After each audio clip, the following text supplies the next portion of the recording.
అరకపట్టి పొలం దున్ని కూసుమంచిలో ఏరువాకకు మంత్రి పొంగులేటి శ్రీకారం. రైతు శ్రేయస్సుకు ప్రభుత్వం కట్టుబడి ఉందని వెల్లడి. కూసుమంచి రైతుల శ్రేయస్సు కోసం పాటుపడే ప్రభుత్వం ఇందిరమ్మ ప్రభుత్వమని తెలంగాణ రెవెన్యూ, గృహ నిర్మాణం, సమాచార శాఖల మంత్రి పొంగులేటి శ్రీనివాసరెడ్డి పేర్కొన్నారు. ఒకసారి 12,000 చొప్పున ఇచ్చాం.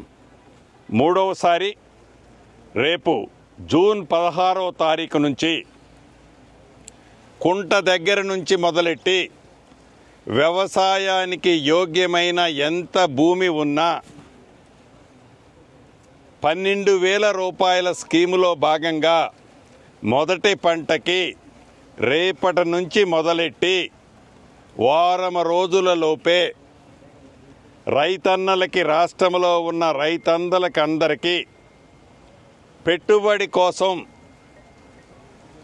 షావుకారులకి కోసం ఎదురు చూడకుండా, బ్యాంకులు చుట్టూ తిరగకుండా ఉండే విధంగా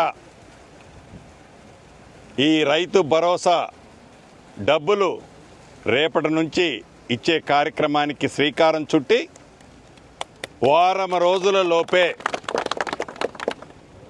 గౌరవ మంత్రివర్యులు తుమ్మల నాగేశ్వరరావు గారి ఆధ్వర్యంలో ఈ డబ్బులు ఇవ్వటం జరుగుతుంది అని తెలియచేయటానికి రాష్ట్రంలో ఉండే ప్రజలందరికీ పక్షాన గౌరవ ముఖ్యమంత్రి గారికి కూడా నేను అభినందనలు, కృతజ్ఞతలు తెలియచేస్తున్నాం. అంతేకాదు, ఆనాటి ప్రభుత్వం 10 సంవత్సరాలలో 17,000 కోట్ల రూపాయలు రుణమాఫీ చేస్తే 10 నెలలలో మన ఇందిరమ్మ ప్రభుత్వం 21,000 కోట్లు, 25,35,000 మందికి 2 లక్షల రూపాయల వరకు రుణమాఫీ చేసిన ప్రభుత్వం మన ప్రభుత్వం. అంతేకాదు, ఇందాక చెప్పినట్లు రైతు భరోసా 2 సార్లు ఇవ్వటం జరిగింది. మూడోసారి రేపటి నుంచి ఇవ్వబోతున్నాం. వీటితో పాటు సన్న వడ్లకి మద్దతు ధరతో పాటు క్వింటాల్కి బోనస్గా అదనంగా 500 రూపాయలు యాసంగిలో ఇచ్చాం. అంతకుముందు వర్షాకాలం ఇచ్చాం. యాసంగిలో కూడా ఇప్పుడు ఇస్తాననే ఉన్నాం.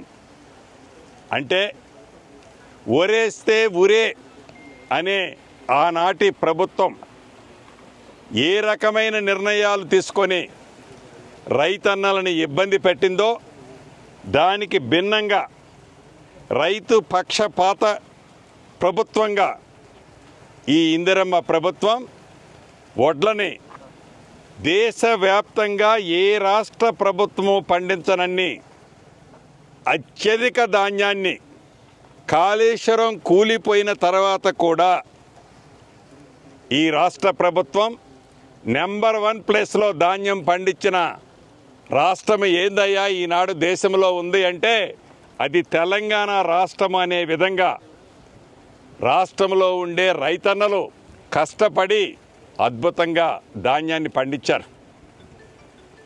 వారికి కూడా రాష్ట్ర ప్రభుత్వ పక్షాన ప్రతి రైతన్నకి అభినందనలు, కృతజ్ఞతలు మరొక్కసారి తెలియజేస్తూ,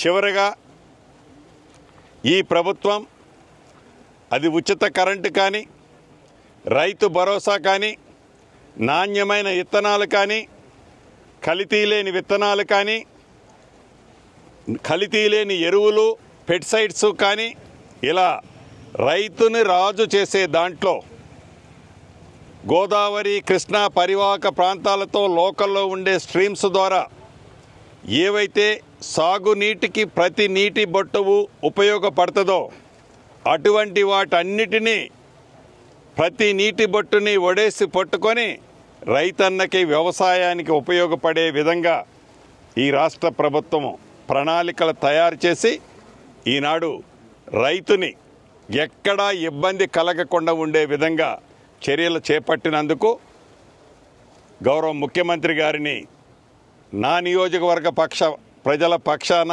రైతుల పక్షాన, రాష్ట్రంలో ఉండే రైతన్నల పక్షాన మనస్ఫూర్తిగా అభినందనలు తెలుపుతూ, రాష్ట్రంలో ఉండే రైతన్నలందరూ ఈ వ్యవసాయ సీజన్ స్టార్ట్ అయింది కాబట్టి సుఖ సంతోషాలతో, అష్ట ఐశ్వర్యాలతో, పుష్కరమైన పంటలతో ఎక్కడా చిన్న ఇబ్బంది కూడా కలగకుండే విధంగా ఆ భగవంతుడు ఆశీర్వదించాలని మనస్ఫూర్తిగా కోరుకుంటూ సెలవు తీసుకుంటాం.